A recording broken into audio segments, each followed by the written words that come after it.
on behalf of the incredible team of people that have worked so hard to put together an event like today, welcome you. But this is a slightly different event. The title of our event is Unnamed. And so before too many words are spoken, before names are lifted, before we settle in to familiar identities, we want to start by inviting everyone to sit for a moment with a little more of an expansive terrain. I hope that everyone has picked up an eye mask on your way in. Do you have that? Why don't you get those out and do all the crinkly stuff now?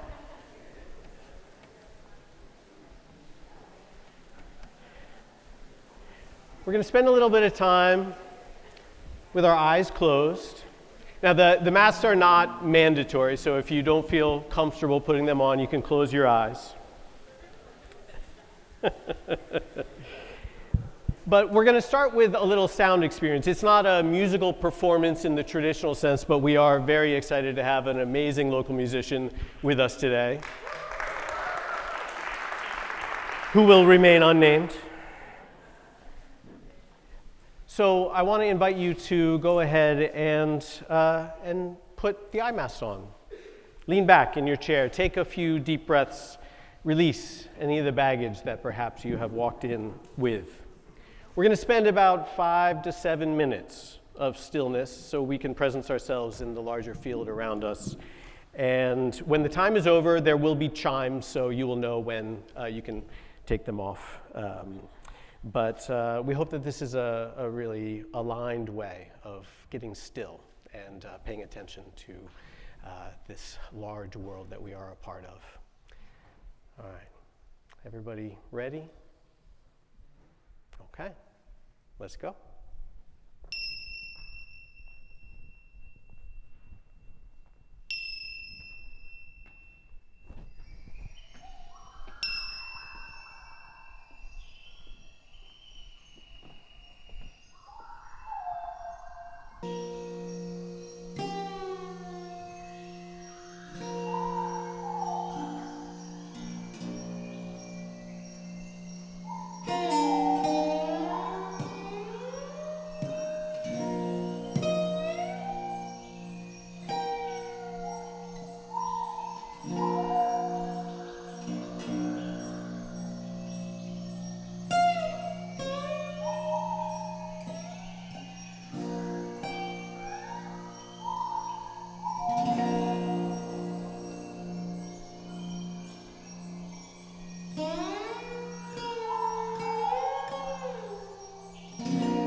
Thank you, everyone. How amazing was that? Can we give a round of applause to our friend and wonderful musician, Alex Harvey? Thank you, Alex. Wasn't that wonderful?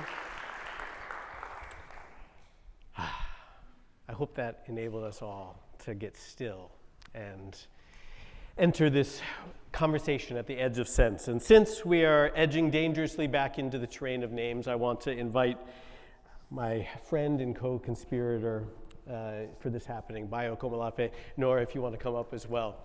Everyone, Bayo and Nora.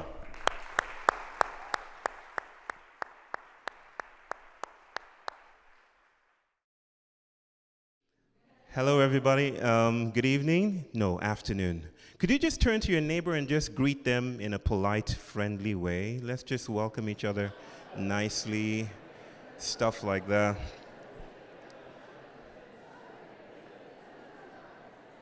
It's okay. Polite greetings are 2 seconds. It's good to be here. I want us to begin with a ritual. And as rituals go, I would take some time to frame it and frame the invitation and speak about the story that is alive here today. Just a while ago, I was speaking with my dear sister, Nora Bateson. Just give a round of applause for Nora coming all the way here. And we were speaking about the times we're in, you know, the moments that frame our gathering here together, the moments at large, the saffron skies, the missile-traced, lined war pathways of our days, and the wars and the genocide and the stuff that is afoot right now. You know, the conditions that make this speaking and gathering urgent and serious and also playful when we take it seriously. And I said to her, what day is it in the war, the Iran war that's just started? And I said, is it day 17? She said, no, it's day 8. So I'm not sure if it's day 7 or day 8. I just know that there's a lot of pain afoot. But when I got to thinking about this, and this wasn't in conversation with Nora, I told myself, it's not day 8, it's day 31,600. Because that's exactly 86 years since September 1, 1939, when Germany invaded Poland and the Second World War began. Because that war hasn't ended. Because it didn't just suddenly stop in 1945. We are still at war. The normal things we take for granted, the industries of the ordinary, the way that our lives are produced, the parking lots, the shopping malls, this is still war, metabolized as normalcy. And so we're gathering in very distressing times. But I want to tell you why it's particularly distressing. I've said elsewhere that when you meet a god, and to me a god is not some divine Gandalfian figure with a long beard seated on a throne, right? A god is the shape of experience. It's how bodies are accommodated, how we are named, and how names gain legibility. This is how I think about a god, so to speak. I'll tell you more about that when we start to speak. But I've said that when you meet a god, don't introduce yourself to a god. Instead, ask, what is my name? Right? Because a god, when you meet a god, it means that stuff is afoot, that the guardrails and the architecture that maintained legibility are coming undone. Gods live at the border. They are boundary-making beings. So when they migrate to the center, there's trouble. You're seeing it in the United States today as border agents migrate to the center, right? When God visits the center, then there's trouble. So you don't go to a God and say, this is my name. No, the conditions of your nameability are no longer possible. Instead, you ask, what is now my name? And that is distressing when the things we call ourselves are migrating, when the borders and boundaries are shifting. That is distressing, but it's also playful, right? It's the time for play and experimentation. So I want to invite you to do something real quick, okay? I want you to go to someone in the room, 3 people, 2 people. Don't do 4 people because you will die if you do 4 people. It's a serious ritual, okay? I said that because my daughter at the back said, Dada, don't be boring, all right? Don't be boring today, be funny, okay? Just want to remind her that my job is not a stand-up comedian. So go to 3 people and just say a strange name. Don't introduce yourself by what's in your ID. Make up something and say, hi, I'm Octopus, or hi, I'm Christy Gnome, or something like that. Just pick a name and, okay, let's do it. Everyone please rise to your feet and go to 3 people and greet them so honestly and transparently by not giving them your real names.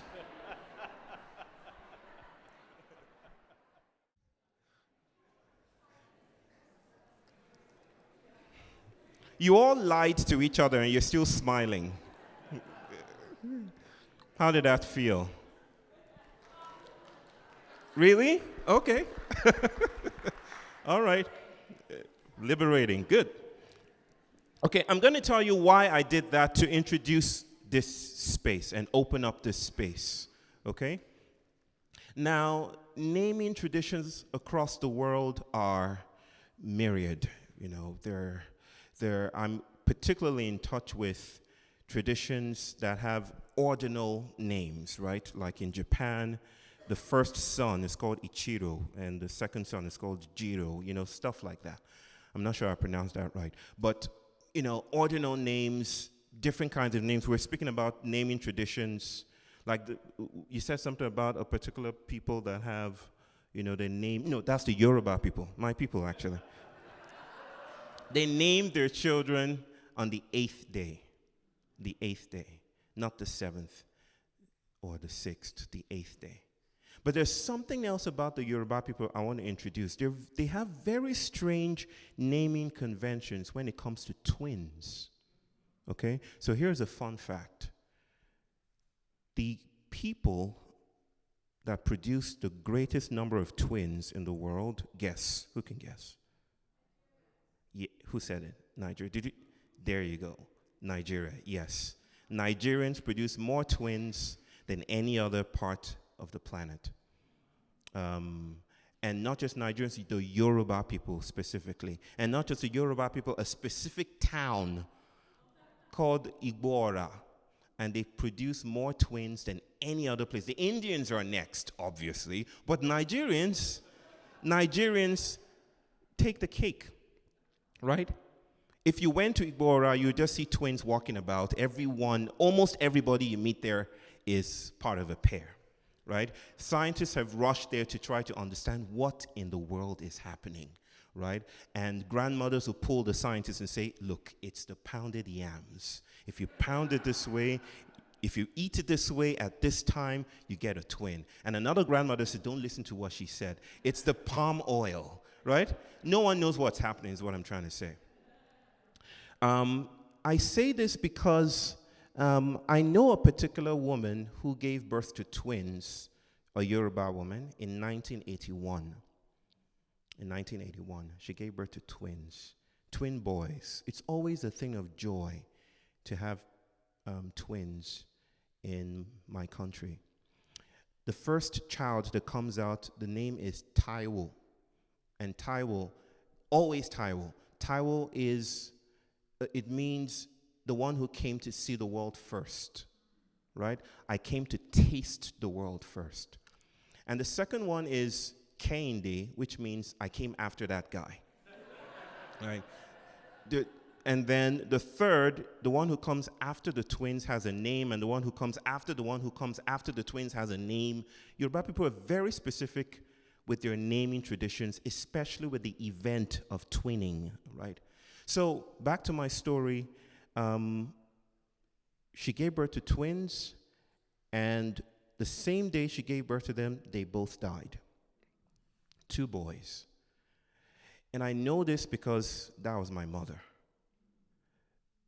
And this was a story we were told when we were little, but we didn't really hear it. It didn't really register. I remember my mom telling my wife, who's here, about this story, and I would only listen from the edges. I wasn't really interested until quite recently, right? She gave birth to those 2 boys, Taiwo and Kende, and they died. And then I came next, 1983. My name should be Idowu, but it's not, because my mom told me I didn't want to remember the pain of their loss. What's strange about that is the Idowu in Yoruba cosmology is, strangely enough, older than the twins, because the Idowu is the one to hold the binary energies, to hold it in place so that something can be born in the world. So I came into the world without my assignment, right? In a sense, looking for a binary or trying to disrupt a binary. And I say that because I now think of Idowu as my ghost name. It's my ghost name. It's the unnamed. It's the thing that hasn't been registered. It's not on my ID card or my passport, but it still influences the way that I move in the world, right? And maybe that's what we're here to do today. We call it unnamed for a reason, not because it's yet to be named, but because names themselves do not quite embrace the thing, right? Names are not as totalizing as we think. Names go only so far. Like Nora says in a book, names are like spells. Words are spells. But the world exceeds nameability. The world exceeds legibility. The question we're asking today is, what spills beyond the name? What is lurking behind legibility? What else wants to happen, or what else is already happening beyond our categories? Because it seems we're trapped in categories of repeatability. We are on the left and we're on the right, and the twain shall never meet. Right? And so we're only trafficking in categories, and we're trafficking in codes, and the world spills in bird song and bebops and hip-hops and sounds that cannot be reduced to those categories. So when we're stuck in these spells, what do we do? What else is there to notice in a world that is beyond the naming? This is what we want to stay with today. We will not arrive at an answer. There will be no guarantees. If you came for a guarantee, take your money back. No guarantees, no roadmaps. This is not a blueprint. This is not a political project that arrives at utopia. This is staying in the place where words curdle and stutter, and where we don't exactly know what we're saying, but we know that the world does not depend on our saying it, and there's something to be done with that. Okay. Shall we begin?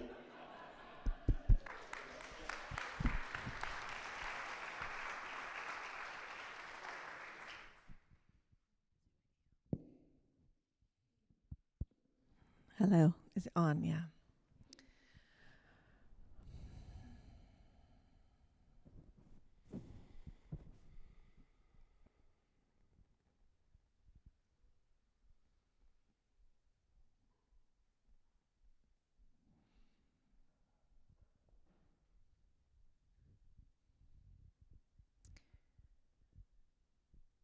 The bird song was an invitation to be in another kind of conversation.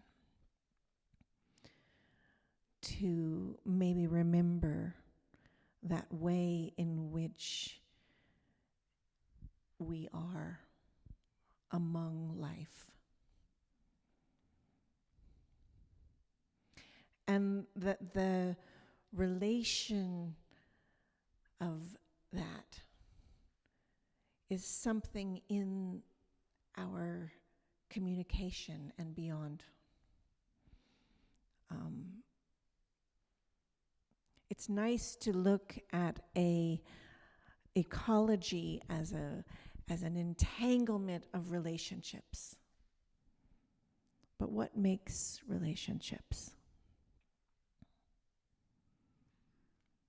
Communication, gesture, expression, interaction, interpretation, maybe much, much more than that. Co-dreaming, co-seeming.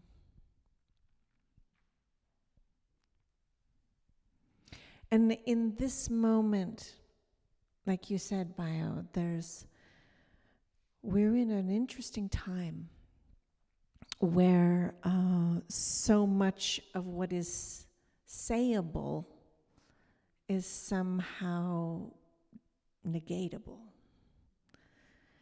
And the scripts that have formed our familiar codes of being together have lost their water.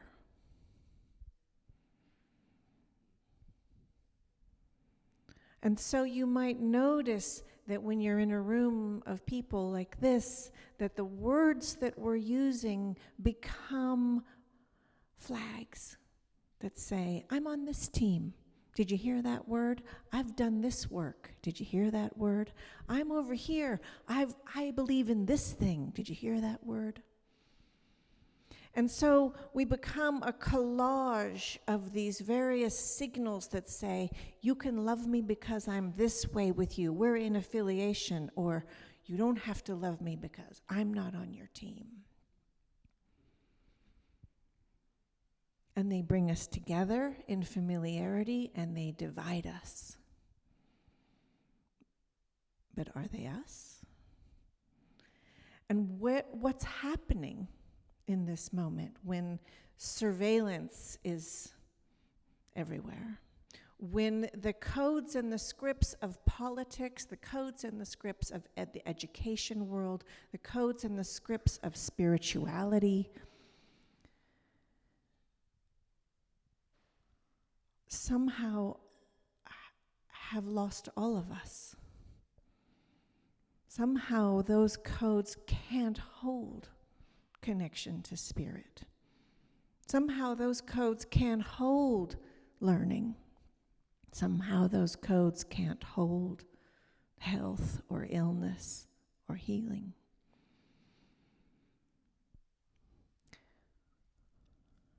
Then what?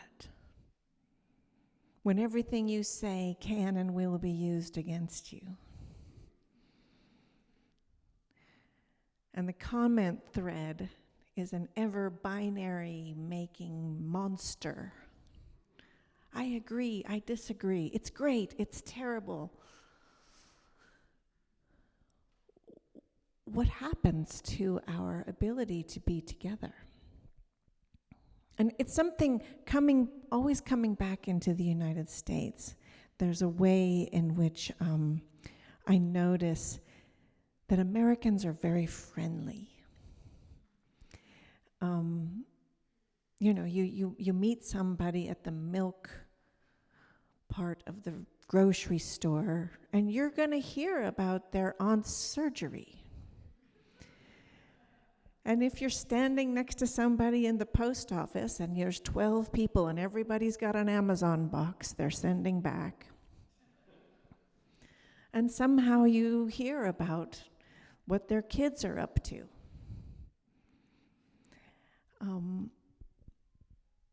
This is the fugitive part of this culture. Because those same people on social media or in other places might be highly polarized. But they don't really want to hate each other in the post office line. It's inconvenient. What will happen to communication now? What will happen? Recently, I was with a friend of mine who has a wonderful partner who came to visit from Russia. And we were watching the news together. And I realized there's a lot of places that have dealt with propaganda and surveillance for generations. And they're better at noticing it. They smell it. They taste it. They can see the weird outlines around the conversation that say something is the opposite of what it really is, or this is the part that's missing, or here's the part they didn't say, or this is the part they're trying to say over here to keep you from looking over here, or all of these other ways in which communication says and unsays things simultaneously. But they're accustomed to it. Right? I brought my Swedish family over to my daughter's wedding, and I had to tell them, like, be careful how much personal information you share with this member of the family, because everything you say can and will be used against you. And they said, well, this is so weird because they're so friendly. And I said, I know, but be careful. And they said, well, in Sweden, we just always say what we mean. And I said, do you now? Do you now? Because I have had some experience with this, and no, you don't. And I started to show them ways in which they didn't at all say what they meant. But they thought they did because they knew the code. And when you go somewhere else where there's a different code, it's very difficult to know that you didn't know the code. Because what was said was not what was said. What was said? Something in the metaphors of our culture, some kind of idiom that we knew, that our ancestors carried. Ways in which language is pulling us back into histories. Colonial histories, histories of exploitation, modernity, the labeling, the categories. The language is pulling us back. And without knowing what you're doing, we're accidentally calling ghosts up. Right? Every sentence is a seance. What ghosts are you calling?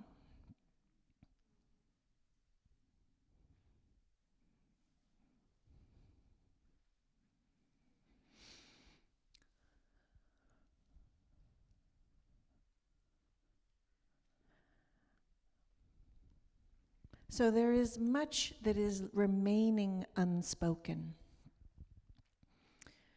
And in that unspoken world, there is a utility in naming things. Especially a culture that likes to utilize things, wants to utilize language. It should be useful.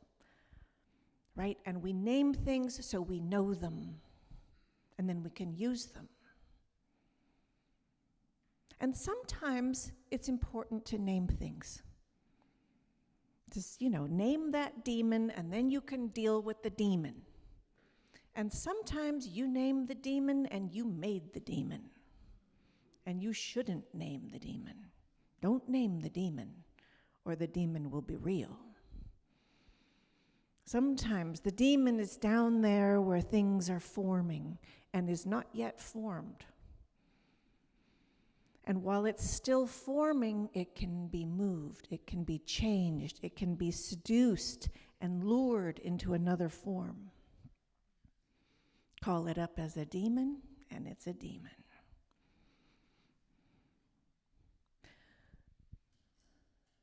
Some things should be said, and some things should not be said. But the art and the discernment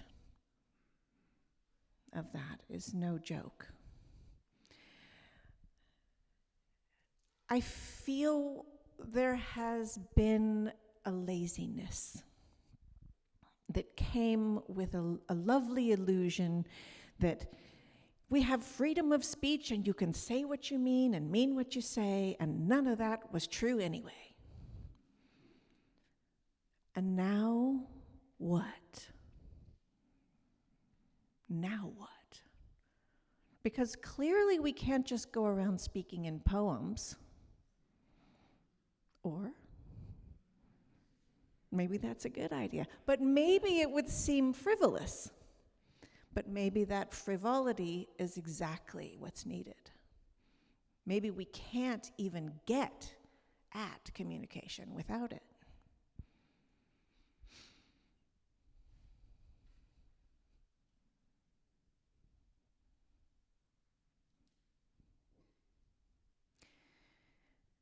Let's start there.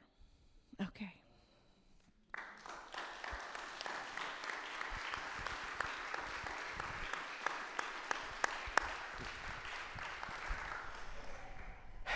Thank you, Bayo and Nora. Didn't I tell you you were in for a treat?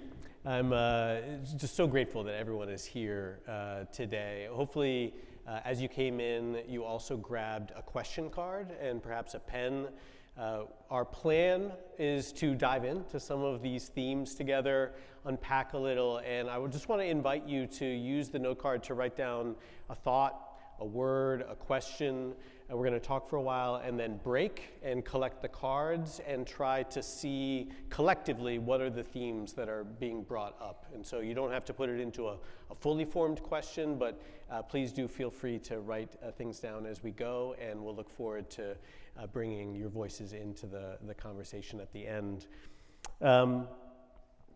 So to begin, I want to start at a personal level.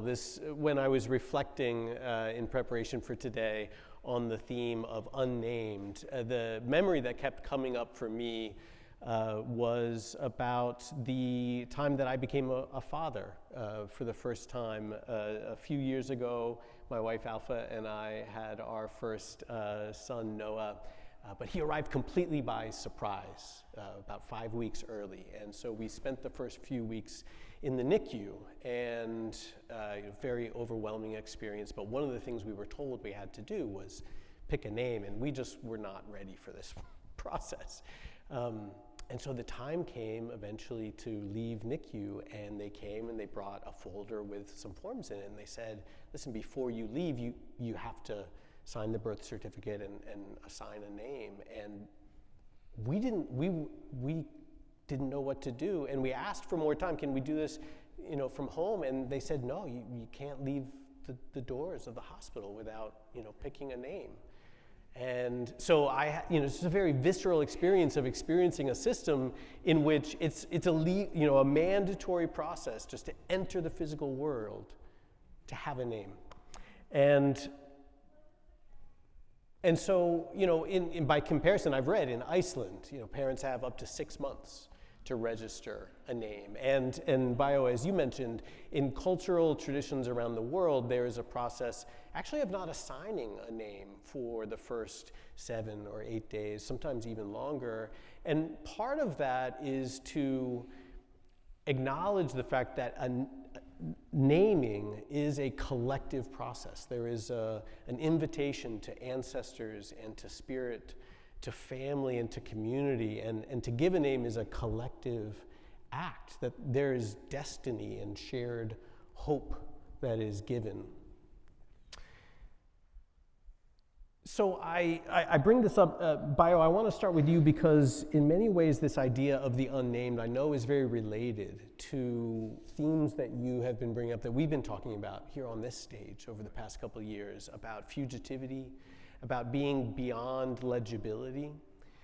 And I'm wondering, on one side, there's this tension here because on one side we're dealing with what's a very sacred act of giving a name and what that means for a community to come together. And then on the other side, there's this fundamental wildness that to life that we don't want to be extinguished. And so just to dive in, I'm wondering, Bayo, if you can speak to this tension a little bit around names as collective acts and as blessings versus names as an expression of a more totalizing project of power and legibility.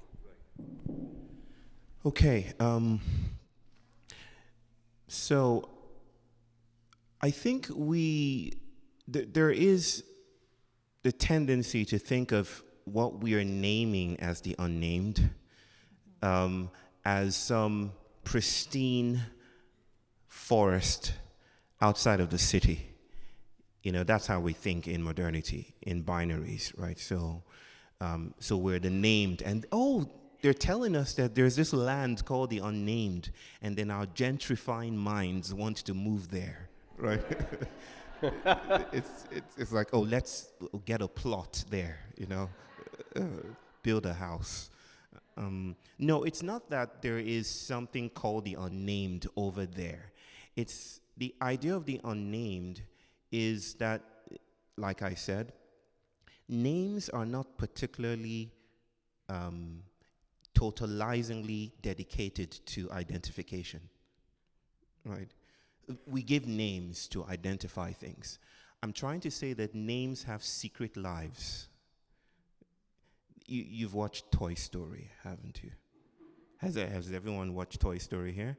It was mandatory that only those who have watched Toy Story can be here.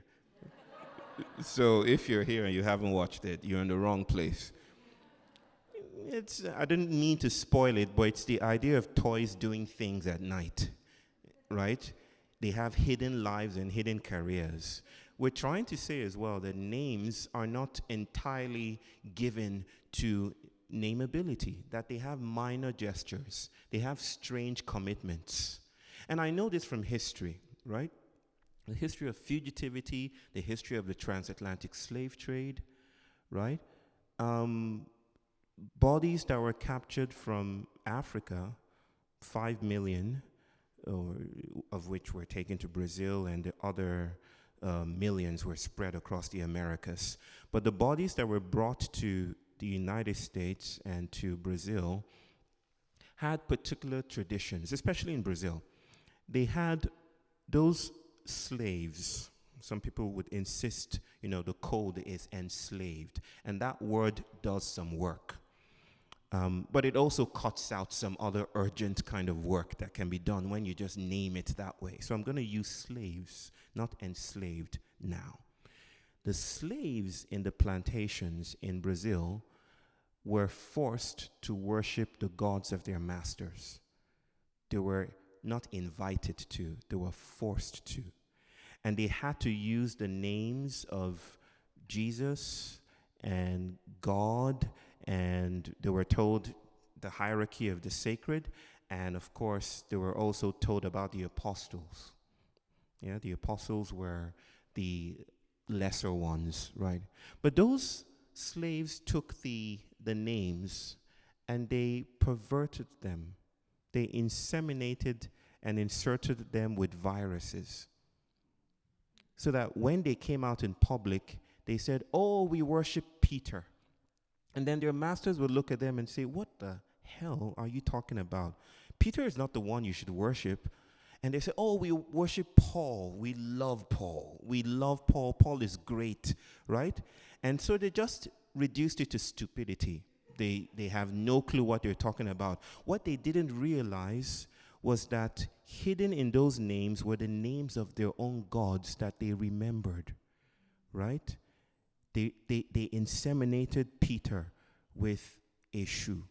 They put Paul. They said Paul. They said, we'll say Paul. But what we really mean is Oshun, right? So they put the Orisha's name, and they put those names inside the containers that their masters could comply with.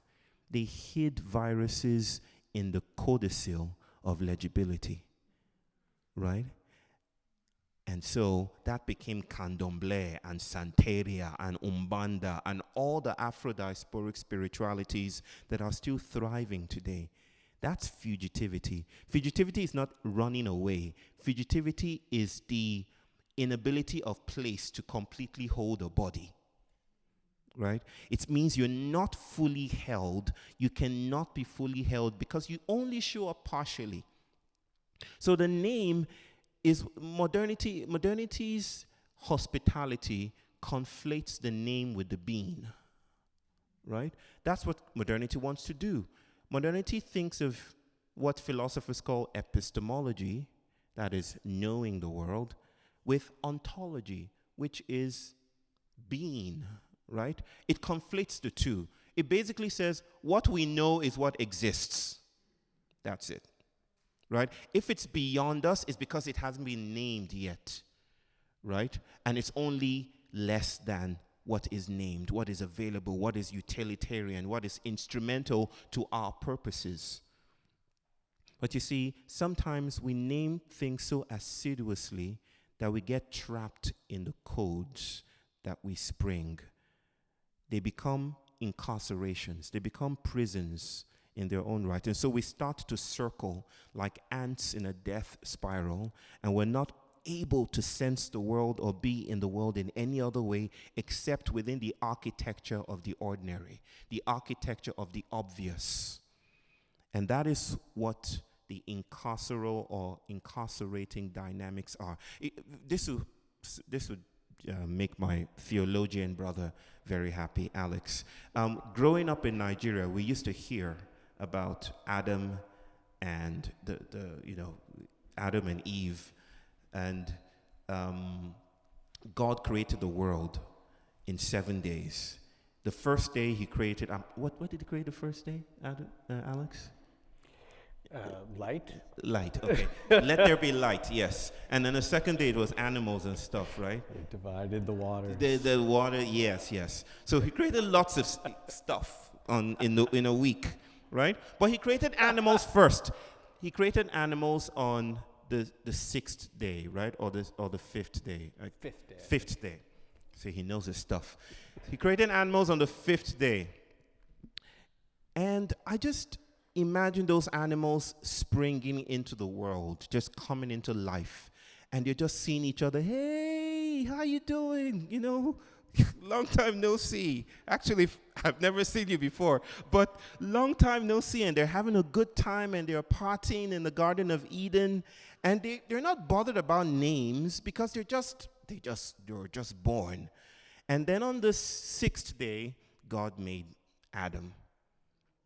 And the Bible says that Adam's immediate task was to wander through the Garden of Eden and say, you will be called elephant, you tiger, you lion. Think of how rude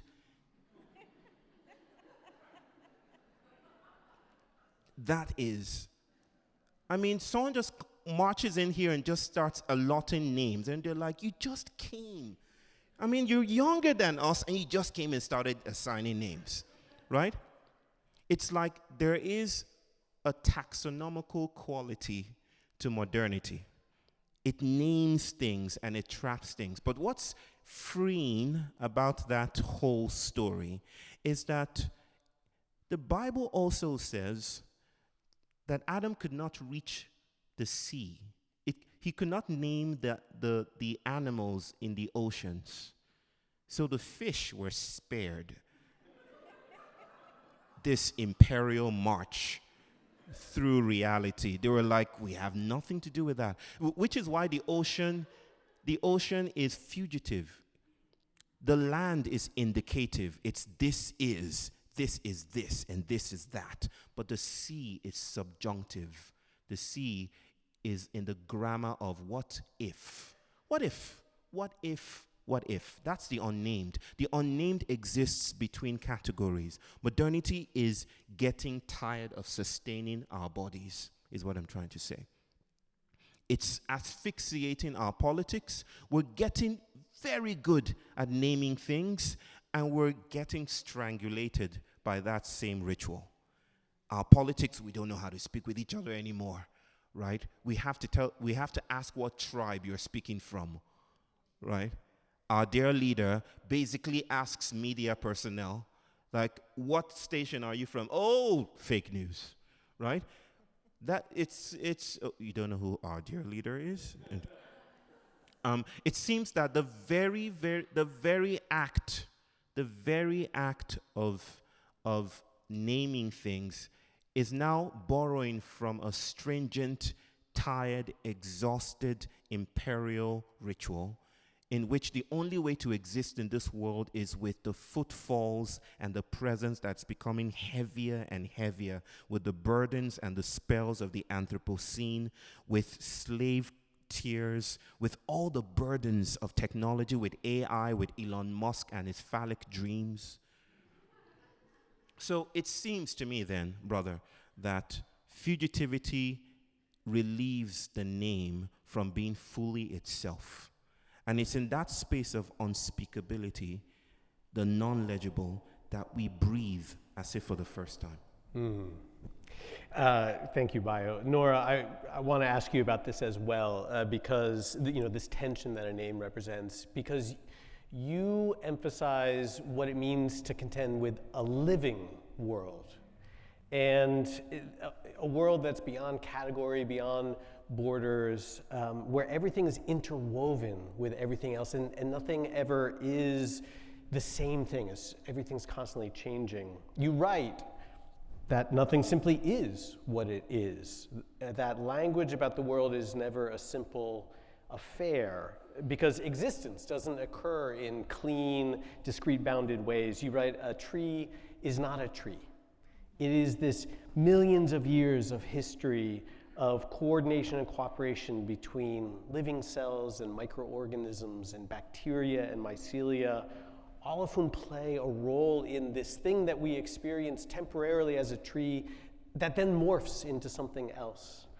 And I think that this is part of what you mean by warm data, that it's related, this wiggliness of the world, its interrelatedness and its refusal to keep still or simply be one thing. And yet, amidst this dynamic co-becoming of the world, we do find ways to coordinate with one another. We call to each other by name. We call to our loved ones. We respond to a name. And so I don't hear you advocating that we abolish names or even categories, but you do seem to be offering caution about how not to flatten the world and do the relational harm in the doing. So how do we stay with this tension? And how do we learn to see and engage with this wiggly world in a way that grapples with its multiple contexts?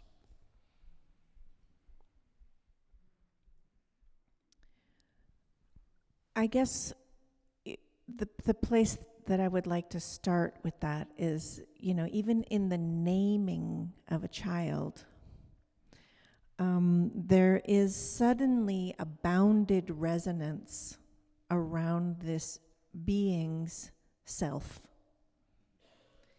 I felt a tremendous responsibility. I mean, really, in parenting, it was one of the most sort of sacred and difficult tasks that nobody told me was coming. You just have to come up with a name, like you just get one. And then this incredible being arrived that was just an infinitude of horizon and possibility. And name? There's a name? What should I name the horizon? What do I call infinity? And so, and then it's like, yeah, well, maybe we should call her Rebecca. And then you think, that doesn't work. That really doesn't work. Okay, how about, Jane? No, that doesn't work. And finally, finding a resonance that seemed to be, for me, it was about the sound. So my first child, her name is Sarah, which is, of course, her whole life she goes around saying, no, not Sarah, Sarah. But the resonance was like that Sarah, right? Which is, that was the resonance that I felt with her. So, to your question here, there is another question, which is, where is the edge of me, of you, of Sarah, of Bayo, of this group that we are? Where's the edge? So when we're actually naming something, are we drawing a boundary somewhere? And where is that boundary? Because does Bayo's name that refers without referring to his twin brothers include those brothers? Still? Yes, it does. There was no way to not have that be. So, and when I call my baby Sarah, am I also naming her microbiome? Am I also naming in some way the world of organisms that she will be in and has come from? Where's the edge of this thing? So in the warm data, so warm data is this word that I made up, okay? Because what I've come to notice is that it's good to just make some words up every once in a while. I mean, they will get tired. They will start to get, little sticky, crusty things on them. They'll start to mean things you didn't want them to mean. But nevertheless, we make up words because language is alive. Language is alive. And every year a new dictionary comes out. And in the new dictionary, there's all sorts of words. And those of us that are over 50 are really starting to lose track now. 6, 7, like, what? What is that? Only one person. I know. See? And by that I don't mean 6s and 7s. That means something else from another generation. Language is alive. And this is the good news. This is, I think, this is why we're sitting here, I'm pretty sure. And for me, this process of creating new words makes me remember that it's alive. So, because language is alive, it's mischievous. It means things you don't mean for it to mean sometimes. And because language is alive, we have to ask ourselves, and both Bayo and I have been teasing with this one, is, are we using language or is it using us? Who's zooming who here? And how is this living world of language attaching to the self?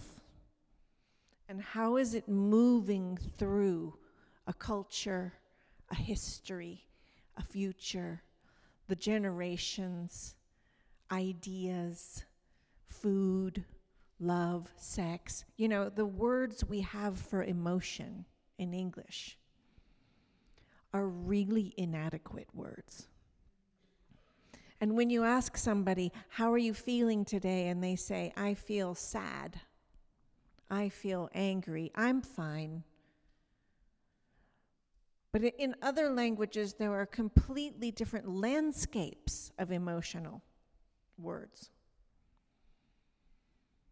And you can only feel sad anyway if you are also feeling love and hope and fear and joy and confusion. They don't come one at a time. And so we're kind of stuck in language, even talking about feelings, as though we could actually identify them and stick them in a person. So when we talk about a meadow, you might be more comfortable with the idea that all the organisms in the meadow are interdependent and they're shaping each other and they're in communication and they're in relationship. And it's hard to say, really, where the butterfly ends and the blossom begins.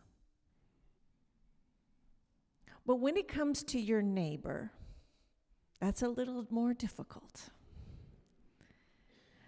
And so this world of warm data, which the idea with warm data was to open up a realm of information and thinking about this world that is not graspable in measurements or language because it's moving and it's in a constant state of combining, right?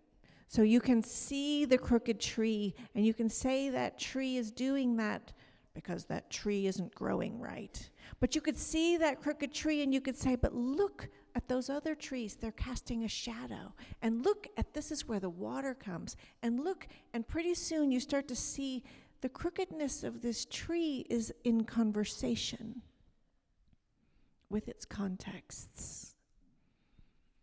Like your immune system is a conversation. Like those birds in Borneo were in conversation. And that so much of the actual critical information, if you want to call it that, that we live within, is not static. It's not even locatable in one organism or another. And this is difficult to fit onto the charts of modernity. It won't fit. And yet, this is how you fall in love. This is how you fall out of love. This is how you make a world. This is how you unmake a world. So the bulk of the critical stuff is happening beyond that place we can name and measure.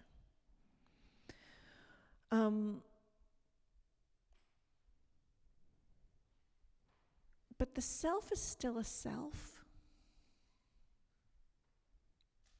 So there's a paradox, right? I'm still me and you're still you. Even though you're not just you, you're, millions of years of ancestry from your protozoa through your great-grandparents, through your primate relatives, through your, right? You're not you, but you're you. I'm not me, but I'm me. And this paradox has been played with by lots of cultures. It's a very important paradox, not to solve, but to play with, to hold, to live in, to stretch in, to not forget. I have a self.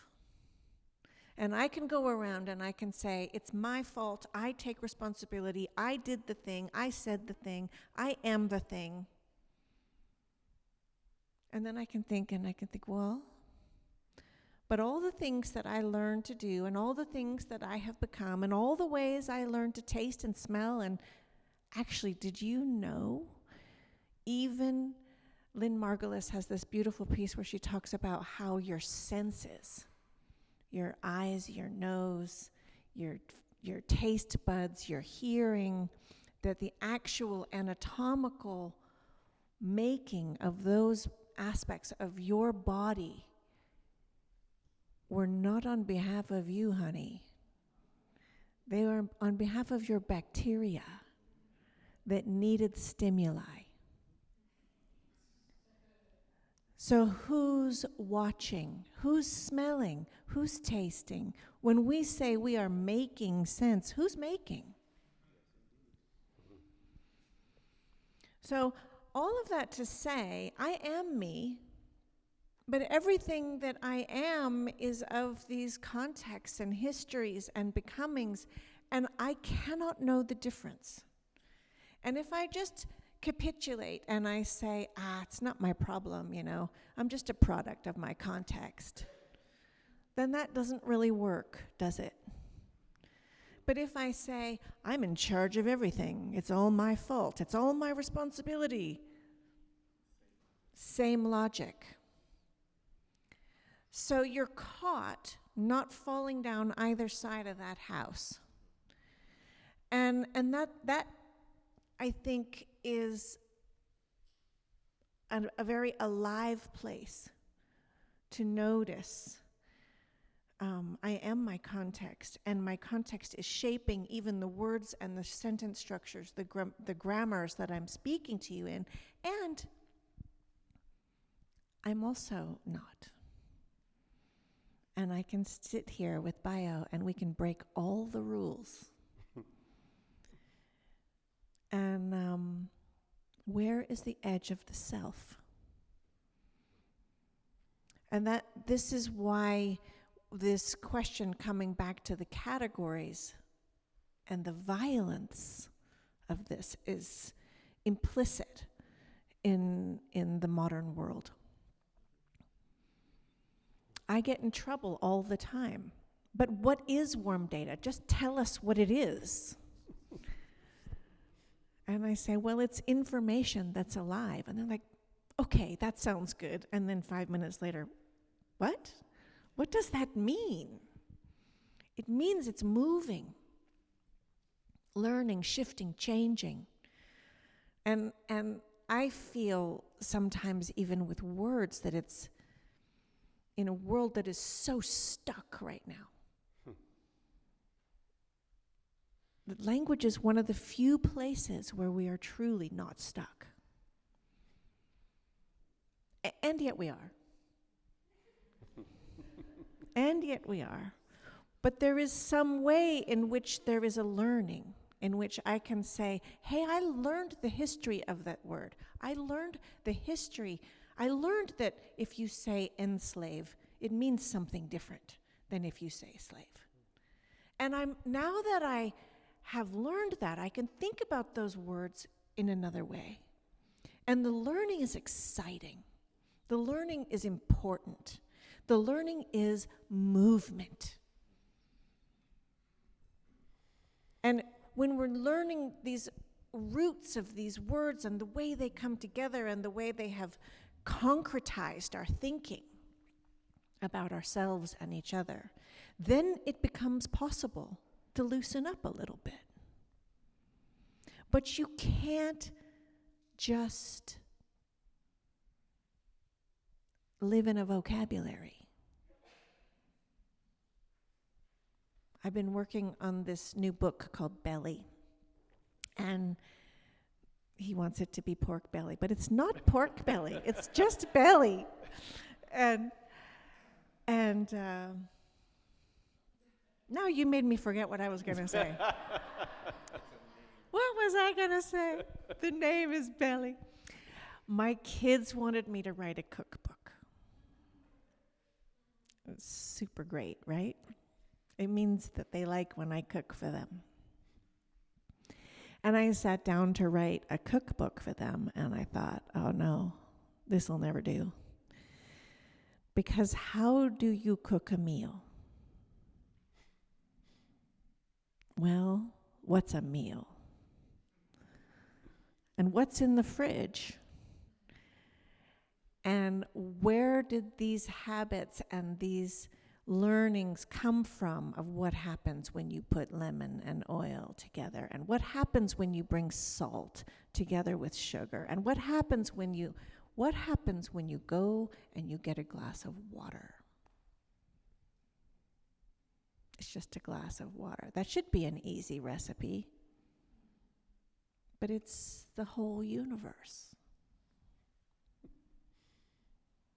And so I found that I was in this resistance to the formula, the recipe, the vocabulary, the habit of the ease, the facilitation.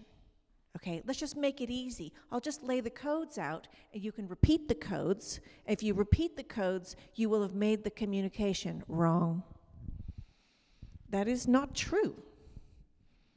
You repeat the codes without all the relational context underneath it, and it is not the communication. We could imitate those birds, but we would not be in that conversation. It's not the same thing. So I couldn't just write a recipe, much to my children's frustration. They got a whole book of theory. Combined with poetry and story, of course, but of why we can't just hop into the vocabularies of one thing or another and think we're actually communing within and through among those ideas. Where's the edge of the self? Where's the edge of the word? It's complex, and it should be complex, right? All language is spells, and in fact, so is silence. So if we're wielding this magic, there is a grace in recognizing that it matters. So I love that you use the word, you got a whole book of theory, because you also write that theory can be beautiful, but it's not real until it's in your breakfast, until it's in your belly. And we also, yesterday, Bayo and Nora and I spent the first hour of our time together in the mud and the snow trying to get a van that was stuck in the driveway out and moving. And so I point to that because, philosophy and philosophers get a lot of flack. I'm looking at my wife, Alpha, who the day we met came up to me. I had some stack of books next to me, and as she tells it, I had no friends, and she had pity on me and came up and said, what good are all these books going to do in a world of wars and genocides? And it's a legitimate point. But you had 3 philosophers out there in the mud yesterday getting unstuck together. And, and you talked about the making and unmaking of worlds. So there are real stakes. These aren't language games. These aren't just word games. These aren't just pretty thoughts. There are stakes involved. And this is some of the themes we've been talking about the past couple of years. You've been up on this stage, Bayo, and in a room full of activists and teachers and farmers and concerned citizens, all of whom are here concerned. The world is on fire. There are emergencies. And you've told us that times are urgent, so we need to slow down. You've asked us to reflect on the ways in which our response to the crisis is part of the crisis. And, that's been challenging and provocative. And I feel like I'm getting it a little more. But Nora, in your work, I was grateful reading through Combining, because you speak a lot about change. And you say, first of all, the world is not a mechanism, that the world doesn't move through just clear cause and effect circuits, and that we have this habit of looking for first order causation. You say we can never change anything, but what we can do is make a kind of place where change can happen. And that, we talk about systems change, and that you actually can't change a system, but you can ready a system for change. So, Bayo, I am bringing Nora's thoughts here in juxtaposition to yours, because you've been speaking and writing recently about parapolitics, and there's this aspect of kind of an indirect, sideways approach to change making in the world. And I wonder if you can talk a little bit about parapolitics and this sideways approach.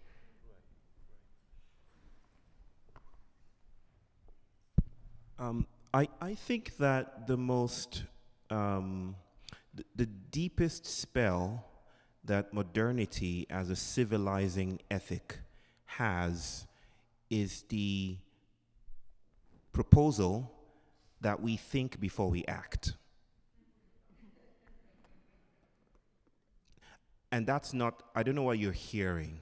I don't know if you're hearing me say that we should think before we act. I'm not saying that we should. This is not a matter of should or shouldn't. I'm saying modernity presupposes that that's actually the case. That we have thoughts in our heads, and then they bleed into decisions, and the decisions become actions. That when you go to the voting booth, for instance, you have your belief systems already intact, and their thoughts, and this is why we say things like, do your research, right? Do your research, right? So you've done your research, and you go to the booth with your research in your mind intact, and then you secrete said research in the ceremony of voting for someone. And this sequentiality is how things work, right? But it lives out modernity as this, and I'm thankful to modernity. It gave us the toilet, it gave us Netflix, especially Netflix. But it starts too late. It's when you start, I'm going to repeat Karen Barad, if you start with the individual, you're already late, right? If you start with the decider who decides, or the author who writes, or the singer that sings, you're too late. You've already cut out the entire world, right? So when you were speaking a while ago, I was thinking of, and I've said this on this stage, I think twice or three times, and many times after that, if you touch your cheeks, you will be interacting with little critters called demodex. Does anyone know what a demodex is? Anyone? Demodex? No one? Wow. Okay, good. Okay, just touch your cheeks then. Not in a way that is suggestive. It's your cheek. So just when last have you really taken care of yourself that way? Now, the demodex lives in the pores of your skin, especially here on your cheeks. No beauty regime can get rid of them. There's nothing you can do to get rid. They're in there. They look like the cross children of the aliens from the movie Arrival and the tardigrade. You know what the tardigrade is? Like if you combined them, if you combined them, you would get the demo. They're ugly to look at. They're very ugly. And I'm not even mincing words. Check it on Google if you want to. They're in your face. They're in your face, is what I'm trying to say. They are born there. They get married there. They go to college there. They have land acknowledgement rights there, right? It's when you touch your face, you're colonizing a different people. Yes, you're interrupting their day. So whose face is it? It's not yours. Only from an angle is it yours. But the world is oblique. So it's not really yours. It's slantwise. It belongs to belonging.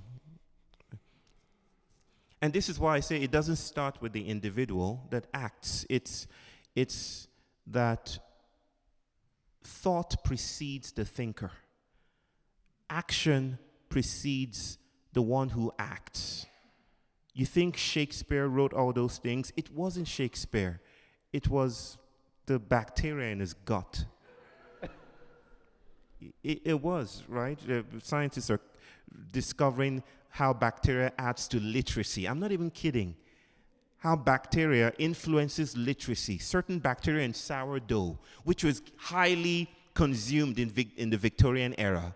I'm not kidding, right? It's not Shakespeare after all. You can feel better about yourself. It's the sourdough. It's the sourdough. It's you know, in PNAS, prestigious scientific journal, what did they say recently? I read this a year ago, that morality is seasonal. That you thought it was you, that you're virtuous. Oh, sorry about that. that it's tied to that people, and this was a longitudinal study of 250,000 people from Canada. And you know they're extremely polite in Canada. And in the United States. And they brought this study together, and it demonstrated that people are more loyal and prefer faithfulness and stuff like that in summer and in winter, something like that, right? That and other values that you thought were domiciled behind your chest are actually values of the shifting of the world, the migritude of the world. It's not you, right? In other scandalous studies under the headline of epistemic situationism, some psychologists noticed that judges in courts of law are more likely to be lenient if the furniture is nice.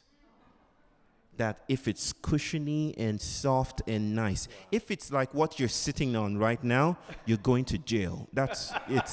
It's in the journal. It's not even like, this is serious stuff.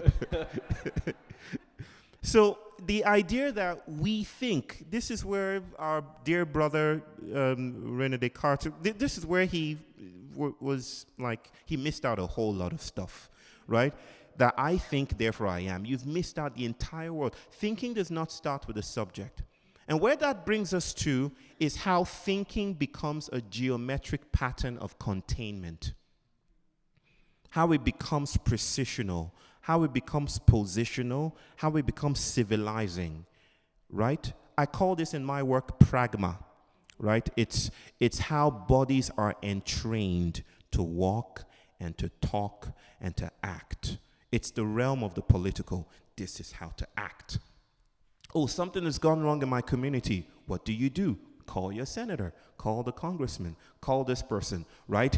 Protest, go on the street, speak truth to power. It's all the ways we're trained to think and to act, right?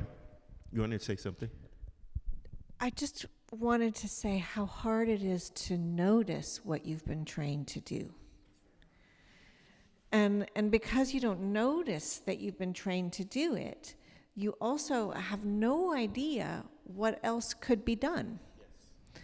And so this is I think the most dangerous place of where we are right now, is that everything that is familiar is actually safe and dangerous and safe, impossible, and yet it's the only thing possible. So this is exactly the thing, and locating it all the way down into how you know who you are in your community or your family or what's for breakfast is, I think, the necessary intimacy of what it will require to make shifts at a species level. Forget about governments. This is a species problem we're in at this point. I think so. Multi-species. It's a multi-species arrangement. These guys. And I think that, the noticing comes from the monster. I theorize the monstrous as that point where the being is introduced to itself as if for the first time, right? And notices that, the monster is a kind of diffractive mirror that shows you how unwieldy you are. You're not as well put together as you think. I've just introduced you to your cousins living on your face, right? That is, now you notice that. Now you're going to look at yourself awkwardly when you get home, that you're not well put together. And that's the gist of decolonial emancipation, that we've never been well put together. Because if we're well put together, then it's done. It's finished. But the fact that you're partial, you're radically incomplete, and you're yet to come, that's all what the unsaid and what the unnamed is about. But to the point of the pragmatic, you see, we learned historically African colonial fighters and decolonial fighters and theorists and thinkers and elders, we learned the hard way that the pragmatic was a highway that led back to the same city. It was like we were circling around. We just kept on going around and around. One of the stories I like to tell is about Martin Luther King in 1968, just a few days before he died. We've talked about this, Alex. When he met with Brother Harry Belafonte, who noticed he was despondent, and Harry said to him, "Why are you looking sad?" They were in a party in New York. And he says, "Why are you looking sad?" And Martin Luther King said, "We've had all these victories and these achievements. 1964, the Civil Rights Act happened with Lyndon B. Johnson and Hubert Humphrey. We're doing great. The Poor People's Campaign is doing great. Black people are owning homes. Things are happening for us. But why do I feel that we're integrating into a burning house? Why do I feel that all what I've been fighting for," and this wasn't the first time he was saying this, but this felt particularly urgent because it was about 6 or 7 days before he was killed in Memphis, right? Why do I feel like the end of it all, this justice that the moral arc of the universe has been bending towards, why do I feel it's a burning house? Why do I feel the pragmatic has led us to the place, to the slaughterhouse, to the fire again? And then Harry Belafonte says, "Okay, what do we do?" It's the natural question. What do we do? And Martin Luther King said, "Well, I think the thing to do is to become firemen." The problem with becoming firemen, though, is that it still presumes we're in charge. That we can hold the hose and the nozzle and point the water at the thing itself, which presumes we're distant from the burning. But we are the burning. We are grieving. We are part of these arrangements, these genocidal configurations. We're part of it.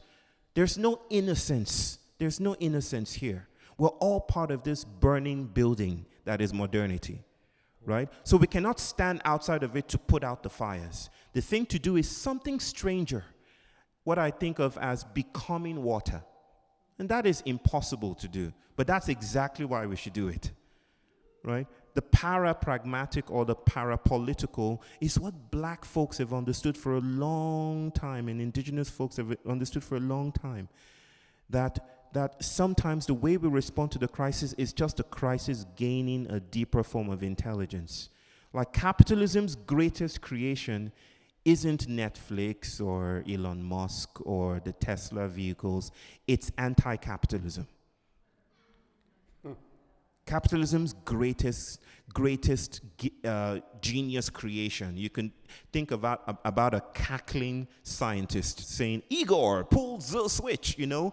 The greatest treasure of capitalism is anti-capitalism, because it knows if it can get you to commit to some anti-position, you will miss out on all the ways that it leaks and spills and becomes different, how things are always combining, right? So capitalism wants you to see it as cold and impervious when it's warm and changing and dynamic.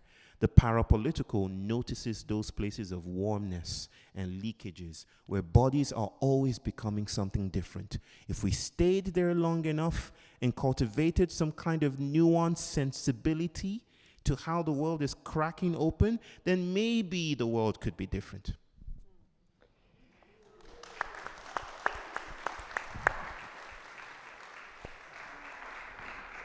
So I have 2 more questions before we're going to break and then go into Q&A. So just warning to people, if you have words or questions you might want to prepare.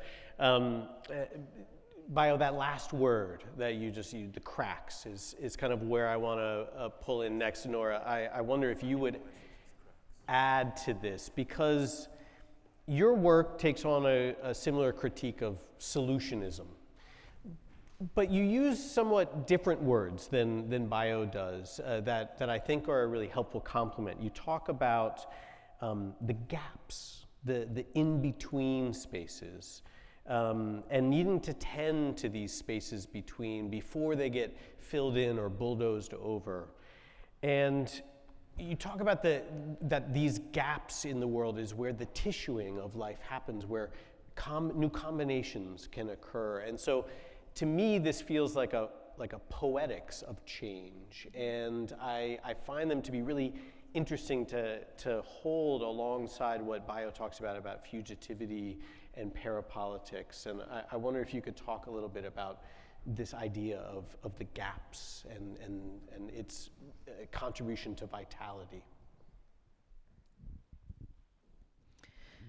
Yeah, I mean, I think the place, though, that I need to at least start to speak of these gaps is to speak of being a small child, and being surrounded by people who were very concerned.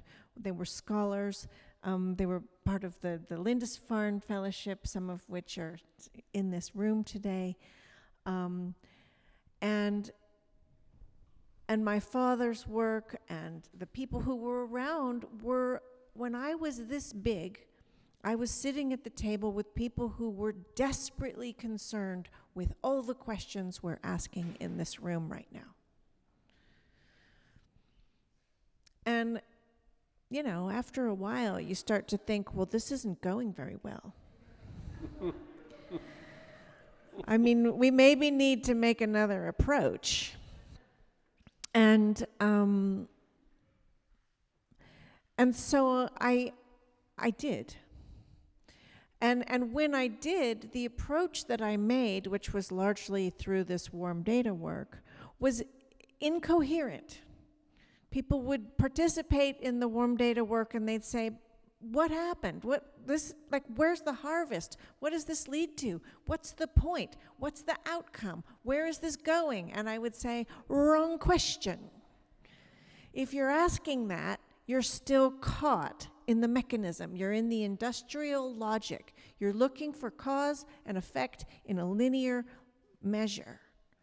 And the world doesn't work like that. And until we start dancing like the world dances, we're going to keep falling down. So we're going to have to begin to practice moving and perceiving and having our perception move, language move, like life is moving. This is tricky in a world full of nouns. And so I started putting ing on the end of everything. But, you know, it didn't help. People just thought I didn't have very sophisticated grammar. So what happens with warm data is that there is an attention, a very rigorous attention that's steeped in a lot of theory that goes back, but is also actually just a kind of recreation of life. And the way in which things can come and combine, and you tell a story, and when you tell a story, it lights up all sorts of memories in me. It reminds me of my stories. And then I might tell a story to you, but I might not. And then as people move through the warm data process, there's this accumulation of stories untold. But the stories aren't just untold. They're in there between us, and they're shifting. Your story's changing my story. My story's changing your story.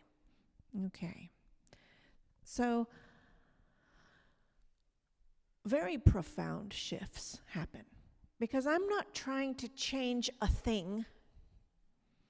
What I'm trying to do is make a space where the way that you're able to perceive and to language and to be is changed completely. And so that changes everything. It changes how you make tea, it changes how you get dressed, it changes how you love your partner, it changes all the things. I'm not trying to change one thing. I'm trying to change the soil underneath the logic of industrialism so that you are able to perceive your children differently and your ancestors differently So, needless to say, for a long time, nobody got it at all. And so then I thought, I have to write a really serious paper. And so I did. But in order to do that, I had to make up a word. So the word that I made up, and usually I put this up on the board, but I didn't today. So if you wish, you can put your blindfold back on, because that's sort of like having a screen that you can see things on. So the word is aphanipoesis. And the word aphani is the Greek root that means unseen. Unseen, hidden, shy. It's not invisible. It hasn't been moved so that you can't see it. It's just, you just didn't notice it. It was just unseen. Aphanipoesis. Poesis is to become, right? Aphani is a word that you see in the word diaphanous. It's in the word phantom.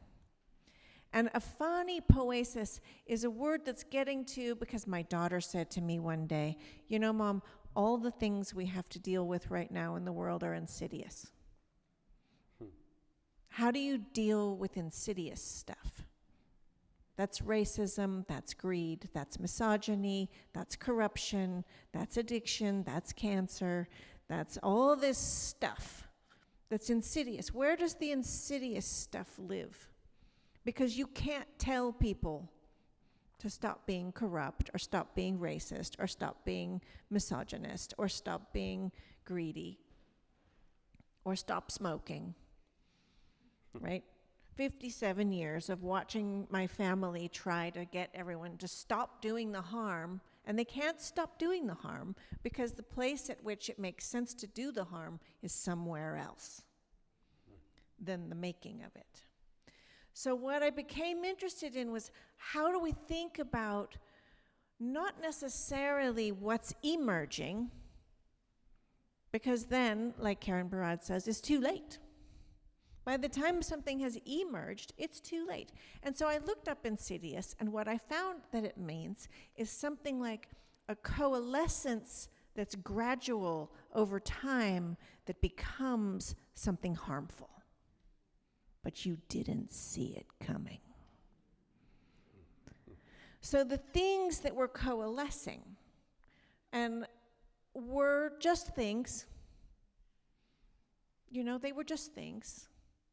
And you went to the doctor, and they measured your blood, and they took down your name, and they took your heart rate, and they look at you here and there, and they typed it into a computer, and that was just one experience.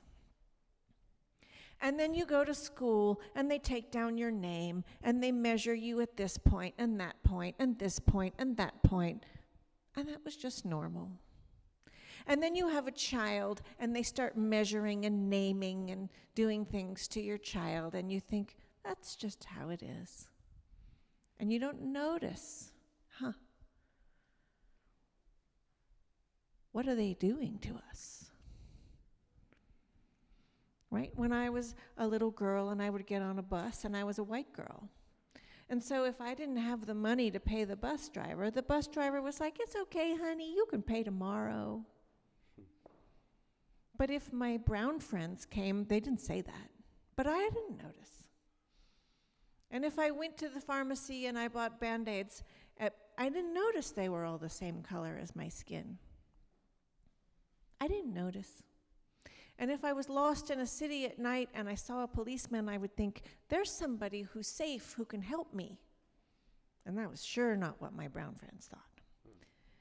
But what I really didn't notice was the way those experiences were combining, coalescing, confirming, shifting, sticking onto other experiences, finding ways into assumptions and presumptions.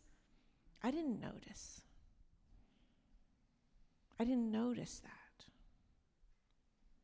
So when we're talking about the ways in which the insidious has taken place through this coalescence of the unseen,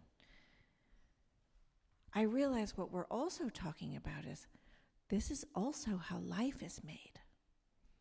It's also coalescing in the unseen.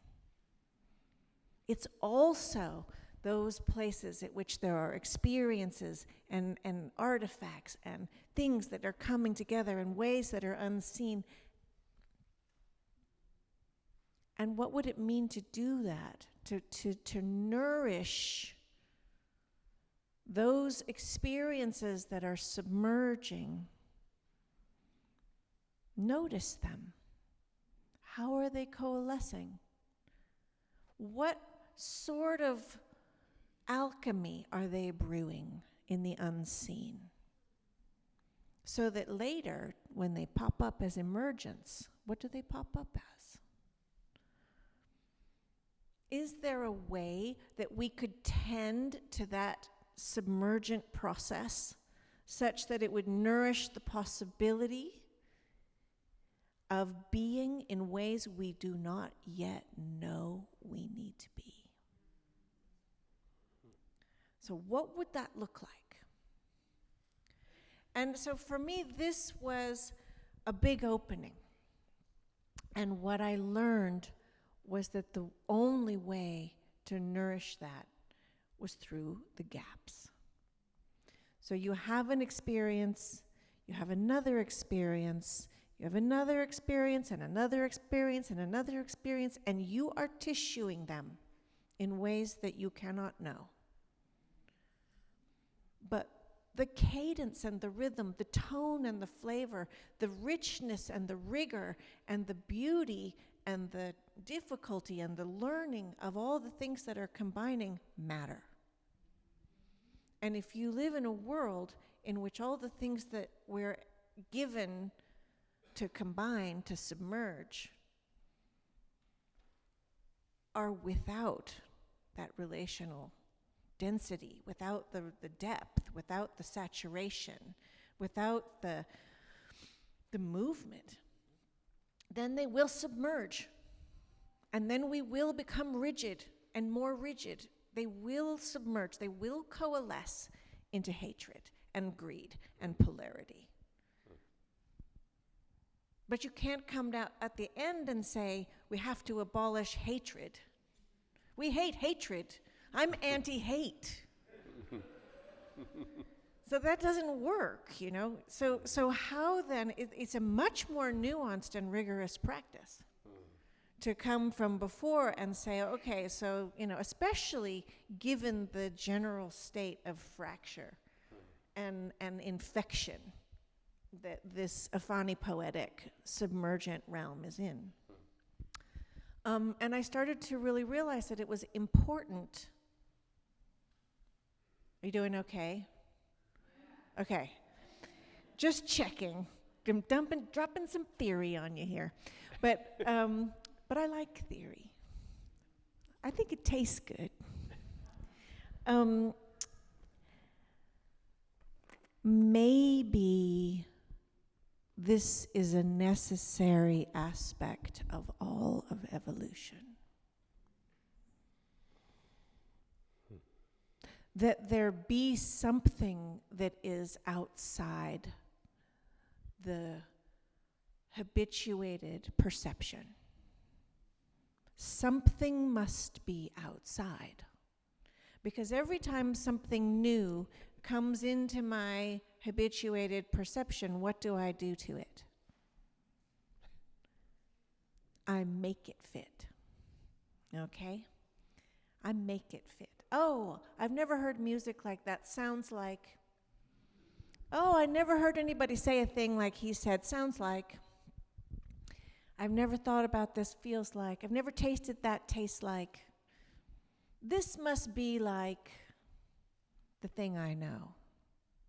Right? I take my existing teapot of experiences and I use it to scoop up whatever I'm perceiving and shift it into something that's familiar to me. Clearly, some information is lost. Right? So this is why it's very important when an organism needs to, how does an organism know how to change? How does an organism have the information to do what it's never done before when all it does is what it's done before? Where is that information living? So you see, this is important that there be some information that's not there within the grasp. Because the second it gets it, it changes it. It metabolizes it back into the familiar. And if I start talking about God in my way, you'll be like, yeah, I know, but that's how she's talking about God, I recognize this. And if I talk about my mother, you might think, yeah, my mother, my daughter. So what's important is that there be something outside of that. So that it's necessary to have a world that is unseen. Now this is tricky because everybody wants to pull it out and put it under the light and name it. If you've got something that's unseen and it's growing in the darkness, by all means, pull it up and put it in the light so we can see it. And when I say to people after the warm data experience, no, don't do that. Don't harvest this experience. It's barely taken seed under the soil. Let it move, let it grow. Let it meet the different seasons. Let it find the bacteria. Let it know water. Don't yank it out of the ground and stamp it onto a flip chart. It's not time yet. What you want is to let it move in the undergrowth until it comes out and emerges as something you never saw coming. So that's the important piece for me, is that we get out of this idea that you can correlate cause and effect. If you're still correlating cause and effect, you haven't noticed the rest of the things that happened. Sometimes they get sort of violently called externalities. Honey, they're not externalities. That's life. Right? It's not an externality because it didn't happen in your linear program.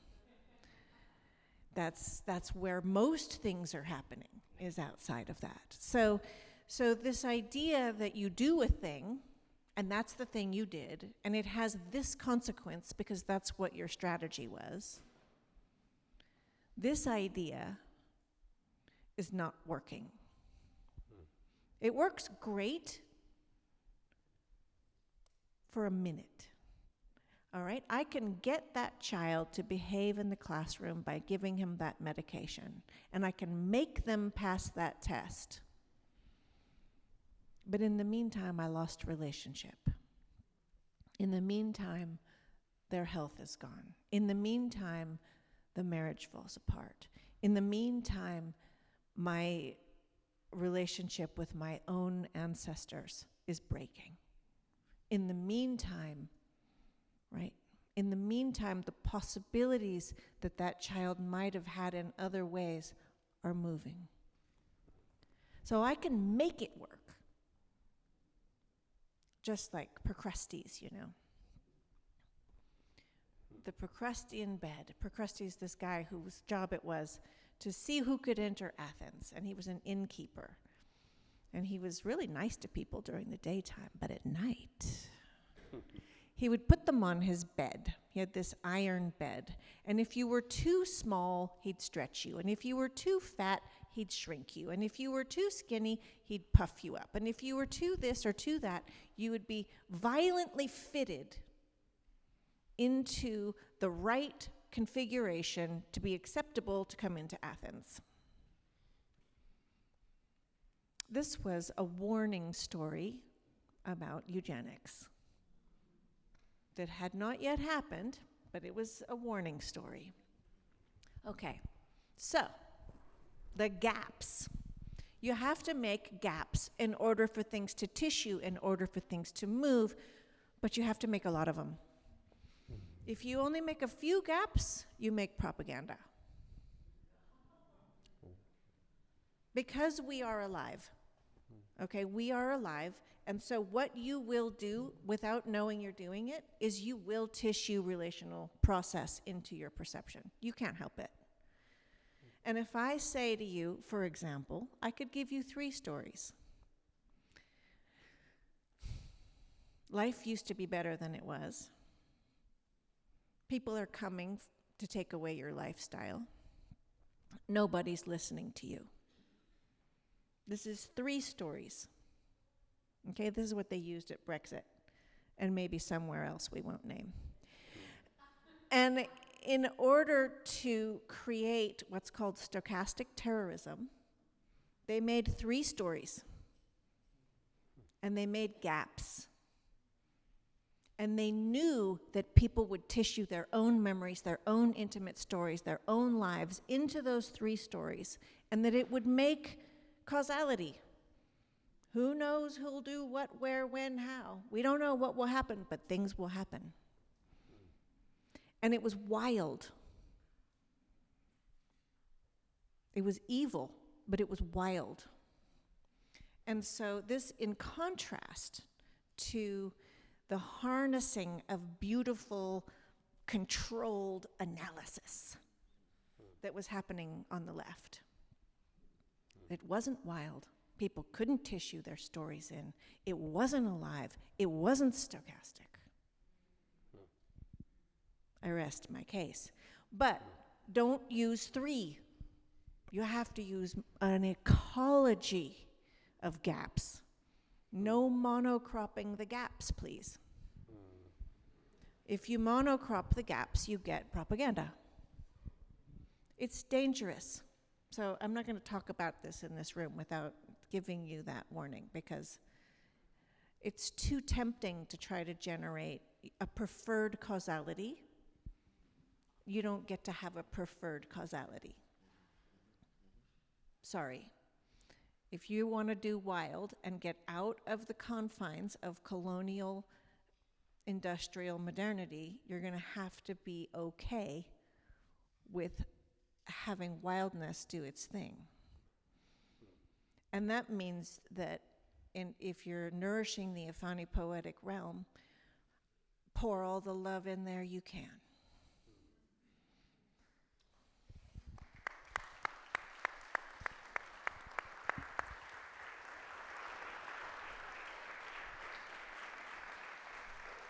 Thank you, Nora. Thank you for landing that. I'm so grateful. We're gonna break here, and I'd love, David, can you raise your hand?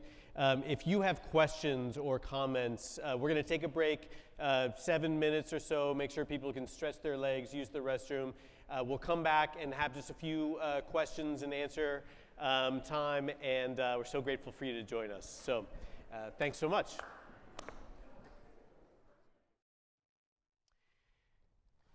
One of the themes that came up in multiple questions had to do with the promise and peril of AI in this time, this time of large language models and surveillance and bot networks and deepfakes, and what to do, and promise and peril, because in one side there's this question of, is this leading to the emergence of a new world? Are there capabilities here that we're being given, or will it just be captured? And so I wanted to ask about surveillance and deepfakes and authenticity in an age of AI that we are just surrounded by at these times. How does that impact what we're talking about here today?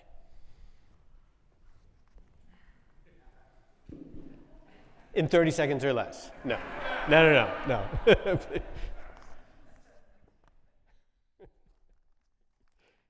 There's really a lot to say. But I'm going to actually just do a different thing and sort of tell you how I'm holding it. Because that to me feels actually more intimate. And I think that word intimacy is important, even in the response.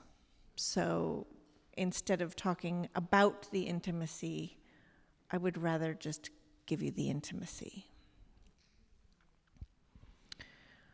I tried for many years to, whenever I would write, to write in such a way that I couldn't be algorithmed.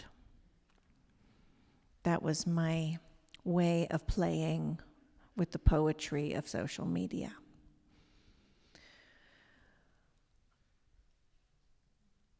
And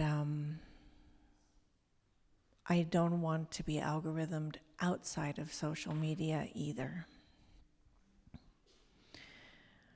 I am, in my own way, noticing what's happening with the technology, with surveillance, with this bulldozer. The lawnmower is headed for the meadow. And at the same time, I'm a dandelion. And I'm just going to keep being intimate. I'm going to keep making human-to-human contact. I try to turn off my GPS and remember how to get places. I send messages to my children through my heart and not necessarily on SMS. I spend time with animals, practicing being in communication that is beyond language. I try to, when I'm in groups of people like this, I try to make room for there to be large moments of silence so that we can actually do that together. And I'm also trying to be with the process that is coming in a way that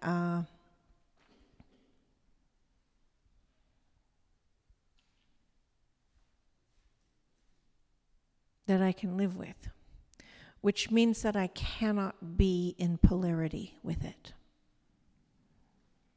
Because if I am in a complete polarized position to the technology, then I know that I will generate what my dad called a schismogenesis, a runaway polarity, that the friction will grow.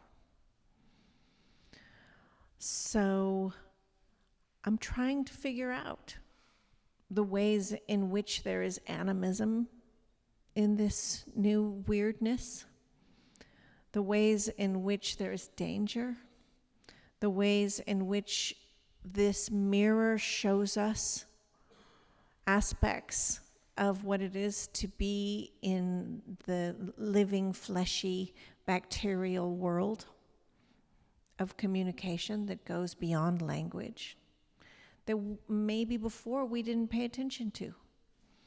So in a way, I feel like it might be showing us how important it is to pay attention to the fact that actually, we've been doing the right research. So we're just starting to understand that trees nourish each other through mycelia. We're just starting to understand how the microbes are with each other and with us, and that are, we're just beginning to understand that breast milk changes during the day as a baby's needs change. That if your child is sick, the study with these rhesus monkeys showed that the saliva goes into the nipple, and the breast milk changes to provide the immune system nutrients that the baby needs. Where's the edge of the mother? Where's the edge of the baby? Where's that? What are we doing? So in a way, this thing might be showing us aspects of life that we haven't tended to. And in a way, it is alive in a way we haven't experienced. So don't let yourself be algorithmed. Don't tell secrets in front of Teslas. Bayo, would you want to comment on this? That was my quick version. The quick version. Real quick, I'm not entirely convinced that our technologies are faithful to our designs.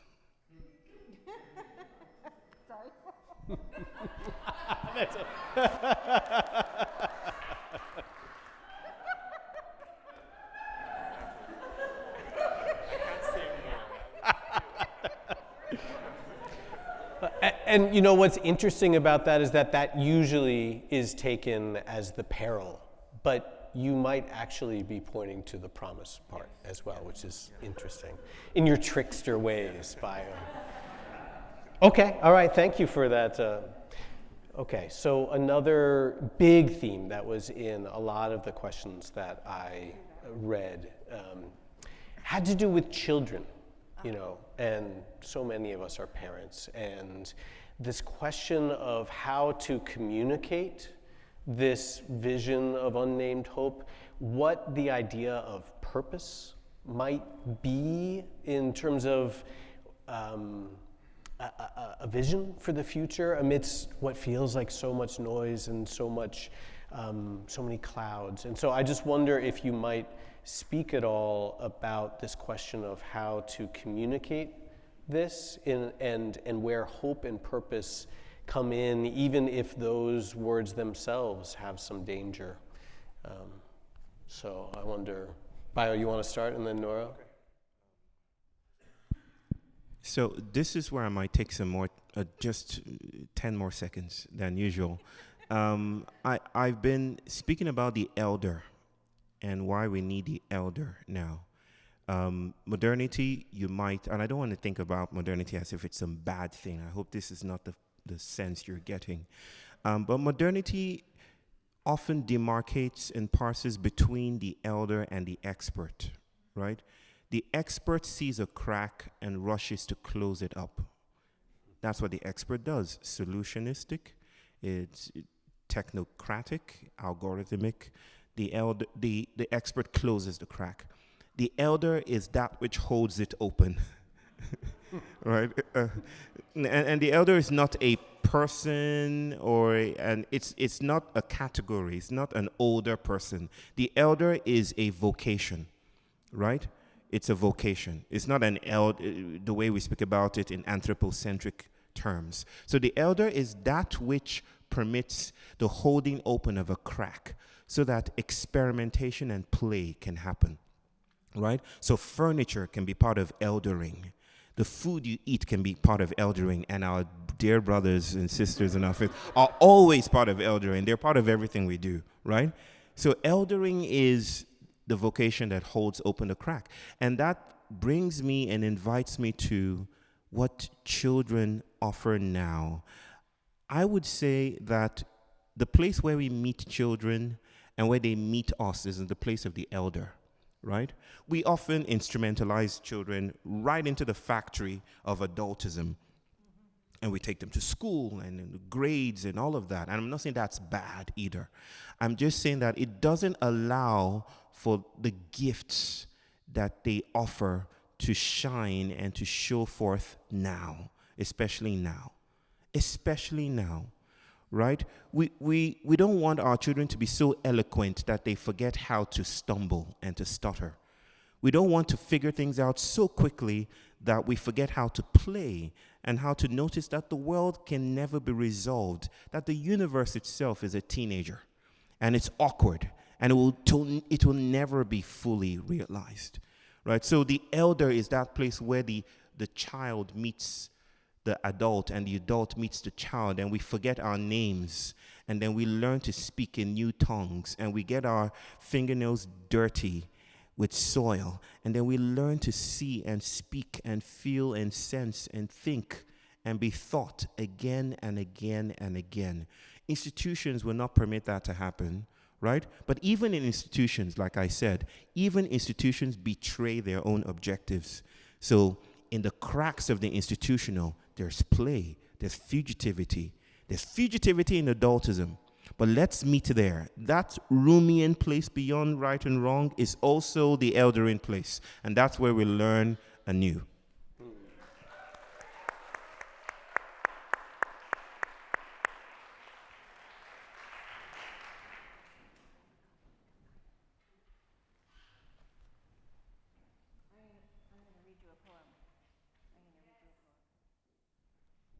Some of you might guess which poem this is, if you know. Page 42?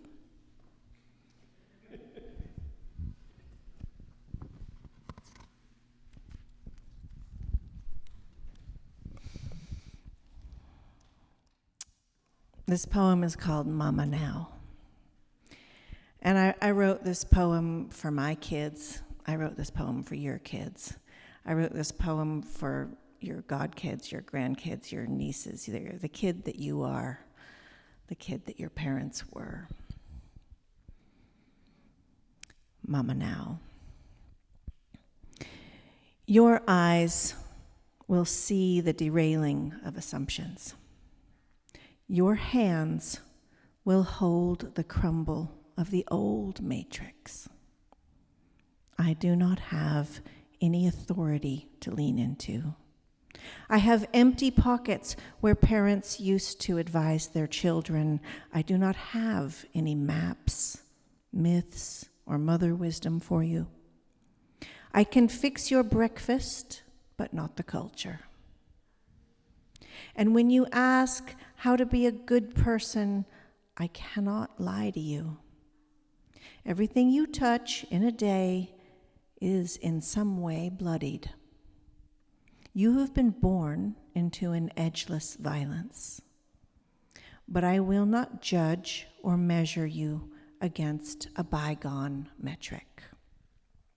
I'm here, too, ready to learn with you, unsure how to be or who to be.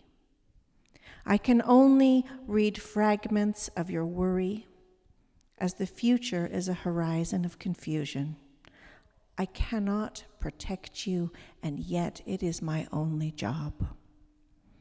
Aching as I witness from this side of the hourglass, other generations of parents knew the outlines: school, career, family, and retirement. But your life will be another shape entirely, forming in the fractures. And when you say you need a goal, I offer you an expired ticket. Superficial memes roll off the tongue right into your bullshit detector. Success in the existing system is not going to do you much good. Your integrity is your rage, and I will nourish it. Your dignity is your curiosity, and I'm tiny beside it. Your courage is your pain, and I will sing to it with you. We will riot together. We will notice the nuance of small graces in the day. We will wash the grit of loss for each other. I am your mama, and your future is the story of a storm. I am your cabin, your boots, your rucksack.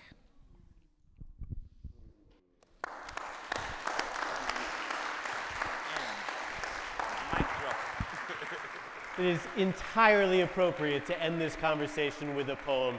Please, friends, would you join me in giving another round of applause to Bayo and Nora? Thank you so much.